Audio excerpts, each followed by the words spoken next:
Number एक बात, अपना अपना बस पास के लिए रजिस्ट्रेशन आप लोग करवा दें। बस पास जिन्होंने पहले रजिस्ट्रेशन करवाया था वो दोबारा भी करवा सकते, इसमें कोई गलती नहीं होगी कि दोबारा नहीं करवा सकते। दोबारा करवाने की आवश्यकता उनको पड़ती है क्योंकि पहले केवल 22 जिलों के लिए बस स्टैंड के पास बनाए गए थे, 22 जिलों के लिए रजिस्ट्रेशन हुआ था। अब 22 जिलों के साथ साथ जो तहसील हैं, छोटे नगर हैं, गांव हैं, उनके लिए भी, उन स्टेशन के लिए भी आप बस पास रजिस्ट्रेशन करवा सकते हैं। दूसरी बात, पेपर के अंदर क्या लेके जाना है, क्या नहीं लेके जाना। तो एक कलर एडमिट कार्ड लेके जाना है जिसके 2 पेज हैं, दोनों तरफ से प्रिंट करवाना है। उसके ऊपर आपको फोटो चिपकानी है। फोटो वो होनी चाहिए जो फॉर्म भरते समय आप लोगों ने लगाई थी। तीसरी बात, कोई अटेस्ट नहीं करवाना। पहले स्कूल के अंदर अटेस्ट होता था, अब ये चीज कहीं भी नहीं करवानी। ठीक है। अगली बात, किसी भी प्रकार की सामग्री, किसी भी प्रकार के आभूषण ज्वेलरी अलाउ नहीं है पेपर के अंदर। लड़कों के लिए बताऊं तो भाई उंगली में छल्ले, अंगूठी, गले में चैन, पैंट के ऊपर बेल्ट, इस तरह की कोई भी चीज अलाउड नहीं है। दूसरी बात, गर्मी में कई साथी अपने सिर पर तौलिया लेकर जाकर, रुमाल, ये भी चीज अलाउड नहीं है, बाहर रखी जाएंगी। तो कपड़े कुछ ऐसे पहन के जाना कि बेल्ट बाल्ट लगाने की आवश्यकता ना पड़े, क्योंकि जब छुट्टी होगी, पेपर से निकलोगे पेपर देके, तो जल्दबाजी में बैग लेके भागोगे तो फिर वह चीज वहीं भी रह सकती है, तो नुकसान हो जाएगा। अगली बात, महिलाओं के लिए बताऊं तो महिलाओं के लिए कानों के आभूषण, नाक का, माथे का, गले के कोई भी चैन, माला, कोई भी अंगूठी, पैरों में पायल, चुटकी, हाथों में कड़े, चूड़ियां, ये सारी की सारी चीजें आप निकाल के जाओगी, इनको अलाउ नहीं करेंगे वहां पे। एक आज के अखबार में बात आई है कि महिलाएं शादीशुदा जो हैं वो केवल मंगलसूत्र पहन के जा सकती हैं और कोई भी चीज अलाउ नहीं है। दूसरी बात, गले में दुपट्टा तक आपका नहीं रखा जाएगा, चुन्नी को भी बाहर रखा जाएगा, रुमाल तक आप लोग लेके नहीं जा सकते। ठीक है, ये बात होगी ड्रेस कोड की। अब किसी को ये डाउट हो कि भाई क्या पहन के जाना है क्या नहीं, तो अपना देख लेना। ठीक है। अगली बात, पेपर के अंदर नॉर्मलाइजेशन होने वाला है। 100 नंबर का पेपर होगा, 100 क्वेश्चन होंगे, 105 मिनट का टाइम दिया जाएगा।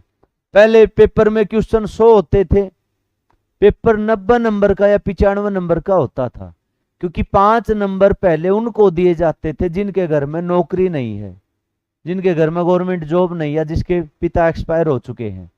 अब वो 5-10 नंबर खत्म कर दिए हैं। 100 नंबर का पेपर है, 100 क्वेश्चन का पेपर है। जिसके पेपर में से नंबर बनेंगे उतने ही नंबर हैं, उसके फालतू नंबर किसी को किसी भी बात का नहीं दिया जाएगा।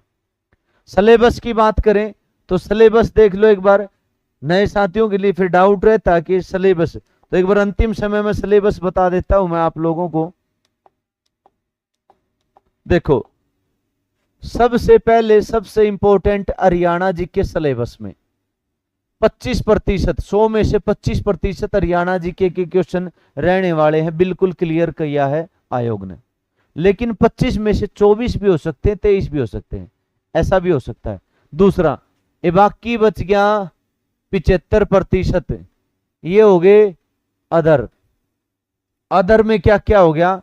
अदर में आपका है भाई मैथ, अदर में आपका है रीजनिंग, अदर में आपका है इंग्लिश, हिंदी, कंप्यूटर, कंप्यूटर। ठीक है। इसके अलावा साइंस, साइंस और जीएस, जीएस के अंदर, जीके के अंदर सारी चीजें आ गई। उसमें आपका हिस्ट्री भी आ गया, उसमें आपका पोल साइंस भी आ गया, उसमें आपका जियो भी आ गया, उसमें आपका स्टैटिक जीके भी आ गई, उसमें आपका करंट अफेयर भी आ गया। तो ये जो है ना सारे के सारे सब्जेक्ट, इनमें से आपके 75% क्वेश्चन बनेंगे और 25% आपके हरियाणा जीके बनेंगे। हरियाणा जीके केवल किताब से नहीं, हरियाणा जीके में हरियाणा का भूगोल, हरियाणा का इतिहास, हरियाणा का कल्चर, हरियाणा के जिले, हरियाणा की करंट अफेयर, हरियाणा की योजनाएं, हरियाणा के खेल खिलाड़ी, हर एक चीज जो हरियाणा से रिलेटेड है। तो ये आपका सिलेबस रहने वाला है। 25% फिक्स है हरियाणा जी की आएगी, लेकिन ये चीज फिक्स नहीं है भाई, मैं पहले बोल देता हूं, ये चीज फिक्स नहीं है। कभी कोई मन में ये सोचता हो 10 नंबर का मैथ आएगा, 15 का मैथ आएगा, 20 की रीजनिंग आएगी, 10 का कंप्यूटर, इस चीज के लिए कोई फाइनल नहीं बताया गया है कि कौन सा सब्जेक्ट कितने नंबर का आएगा। हो सकता है इंग्लिश 10 की आ जाए, हिंदी 10 की आ जाए, हो सकता है इंग्लिश 5 की, हिंदी 5, हो सकता है ये 15-15 की, हो सकता है मैथ रीजनिंग 15-15 के आ जाए, 20-20 के आ जाए। इनमें से कोई भी पैटर्न नहीं दिया गया कितने नंबर का क्या आने वाला है। ठीक है, तो चीजें मैंने बता दी। पास को लेके बात कर लें तो 4 शिफ्टों में पेपर होंगे आपके 26-27, मॉर्निंग इवनिंग। उसके अंदर आप बस के अंदर बिल्कुल फ्री जाओगे, बसें बहुत जाएंगी, कोई कमी नहीं है, बस के अंदर आराम से बैठ के जाओगे, आराम से बैठ के आओगे।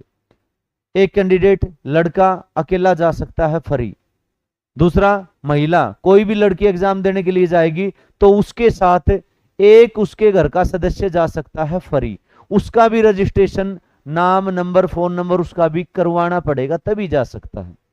ये चीजें होगी। ठीक है, जैसे आप लोग गए हो वैसे ही आप लोग पेपर देके वापिस आओगे। तो मैंने आपको एग्जाम के बारे में बता दिया, क्या क्या लेके जाना है वो बता दिया, सिलेबस के बारे में बता दिया। अब बताता हूं आपको नॉर्मलाइजेशन के बारे में।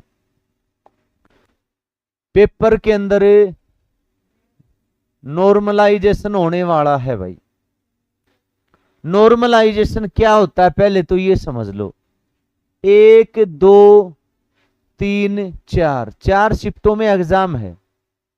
नॉर्मलाइजेशन हमेशा उन एग्जाम के लिए किया जाता है जिन शिफ्टों के एग्जाम ज्यादा होते हैं। भाई एक एग्जाम एक से अधिक शिफ्टों में किया जाता है, तो उसके लिए मान लो 26 जुलाई को एक हो गया मॉर्निंग शिफ्ट में, 26 जुलाई को एक हो गया इवनिंग शिफ्ट में, 27 जुलाई को हो गया मॉर्निंग शिफ्ट में, 27 जुलाई को हो गया इवनिंग शिफ्ट में।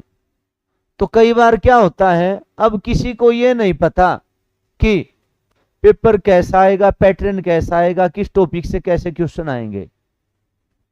खास करके भाई 26 मॉर्निंग वालों को तो बिल्कुल भी नहीं पता कि हमारा एग्जाम कैसा आएगा, क्या उसका पैटर्न है।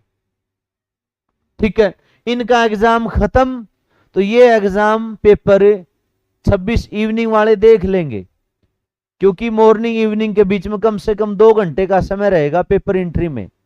तो ये उस एग्जाम को पहले देखेंगे कि भाई कैसे कैसे क्वेश्चन पूछे गए हैं, क्या क्या पूछा गया है।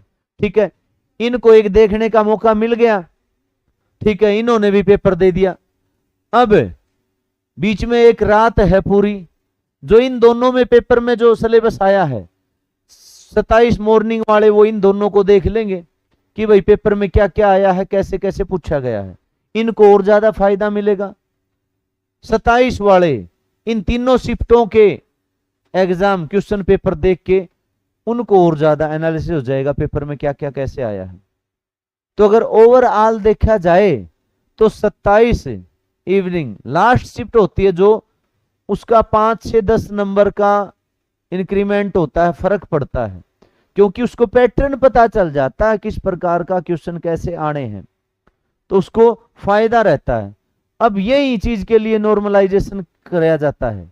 कई बच्चे समझते हैं, अब ये तो ये सोचेंगे कि हमारी शिफ्ट हमें तो पता भी नहीं था, इनका फायदा हो गया, इन बेरा पट गया किसा पेपर है तो इनके 5-7 नंबर फालतू बन गए। दूसरा, किसी के मन में ये हो जाता है कि भाई इनकी शिफ्ट तो आसान थी, हमारी शिफ्ट कठिन थी, इनकी आसान थी, हमारी टफ थी, ये भी चीज हो जाती है। तो सभी शिफ्टों को इक्वल करने के लिए, बराबर करने के लिए, भाई जिसकी आसान शिफ्ट होती है उनके नंबर कम कर दिए जाते हैं, जिनकी शिफ्ट कठिन मानी जाती है उनके नंबर थोड़े से बढ़ा दिए जाते हैं।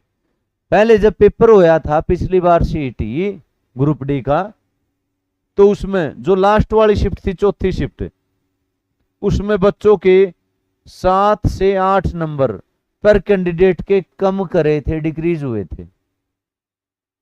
ठीक है, और जो मॉर्निंग वाले थे इनके 3 से 4 नंबर बढ़ाए गए थे। तो ये होता है इक्वलाइजेशन, नॉर्मलाइजेशन। सबको एक जैसा कर देते हैं ये। अब इसका फायदा भी है, इसका नुकसान भी है। फायदा कैसे है? एक तो बंदा ये चाहेगा कि मेरा 27 को, ताकि मेरे को इनका पता चल जाए एग्जाम कैसा आता है, और एक बंदा ये भी चाहेगा कि मेरा 26 को ही होना था ताकि मेरे नंबर ना कटे। अब इसका 27 में है, पेपर आसान बन गया इसके लिए। इसका नंबर आगे 60, इसका नंबर आगे 60 60 नंबर तो आगे, लेकिन नॉर्मलाइजेशन का फर्क देखना, इसके 5 नंबर कम कर देंगे, इसके नंबर हो गए 55, और इसको 3 नंबर एक्स्ट्रा दे देंगे, इसके नंबर हो गए 63। जो मिले हैं, जो जिसके आए हैं वो तो हैं, प्लस में इंक्रीमेंट डिक्रीमेंट भी होगा। अब ये देखो, एक तो जो 60 थे वो 55 हो गए उसके, और एक थे उसके कम थे उसके ज्यादा हो गए। नॉर्मलाइजेशन किया जाता है।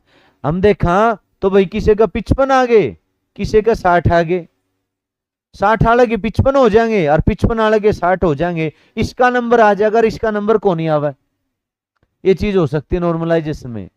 दूसरी बात, इसमें 10 गुना कैंडिडेट बुलाए जाएंगे भाई, 10 गुना। अब जितने भी बच्चे सीटी पास करेंगे, पास के लिए एक अंक निर्धारित करे गए हैं कैटेगरी वाइज। कोई रिजर्व कैटेगरी है, SC OBC EWS, उनके लिए तो है 40%, 40%, और जो जनरल हैं उनके लिए है भाई 50%।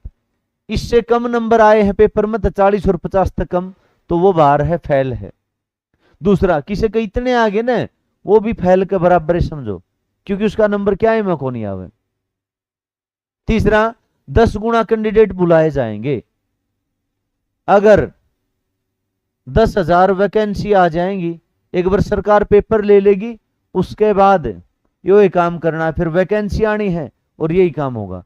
अगर मान लो 10,000 वैकेंसी आ गई ग्रुप सी की, तो इनके 10 गुना कैंडिडेट बुलाए जाएंगे जिन्होंने सीईटी पास कराया है, जिनके अंक ज्यादा हैं, तो ऊपर ऊपर के 10 गुना लिए जाएंगे पेपर के लिए। तो 10,000 के 1 लाख बच्चे हो जाएंगे जो पेपर देने के लिए जाएंगे। ये मैंने उदाहरण दिया है। वैसे एग्जाम्पल, अब सरकार पीछे बोल रही थी कि ग्रुप सी की 32,000 वैकेंसियों पर भर्ती करी जानी है। अगर इतनी भर्ती होंगी तो इसका 10 गुना लगा लो, 10 गुना 3,20,000 बनेगा, इतने बच्चे बुलाए जाएंगे। ठीक है, तो कम से कम, ज्यादा घबराने की जरूरत नहीं, कम से कम जिसके 60 स्कोर है, 60 या 60 प्लस स्कोर होगा, वो बिल्कुल सेफ समझो अपने आप को, बिल्कुल सेफ। 60 प्लस स्कोर आ गया तो उसका अगले पेपर में 100% नंबर आवेगा अगला पेपर देने खातर, कोई घबराने की बात नहीं। ठीक है, तो इसमें मैं आशा करता हूं कि सभी के डाउट क्लियर होंगे। फिर भी अगर किसी को भी सीईटी के बारे में, एग्जाम के बारे में कुछ भी पूछना है, कोई भी डाउट है, तो आप लोग कमेंट करके पूछ सकते हो। ठीक है, इसी के साथ आज की क्लास का मैं समापन करना चाहूंगा यहीं पे।